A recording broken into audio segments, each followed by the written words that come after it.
देख लो, मान लो दारू पिए के शौकीन बड़ लो, आ बिहार में तो दारू बंद बा, पिए के मन कैले बा, पियो लो। लेकिन जानते रहो, फोन कह के मंगा के घरे बैठ के आराम से पियो लो, कोनो टेंशन नहीं है। आ देख लो, अगर मान लो बाहर जाके पियो तर लो आ पकड़ा गई लो पुलिस से, कोनो टेंशन नहीं है।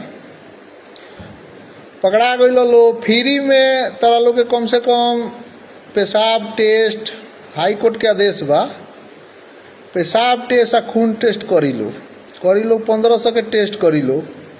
बिहान वेला 3000-3500 रुपया चलान दे के अपने घर वाले लेके वहीं से तरह के टेंशन का बा, आराम से पियो लो आ घूम लो।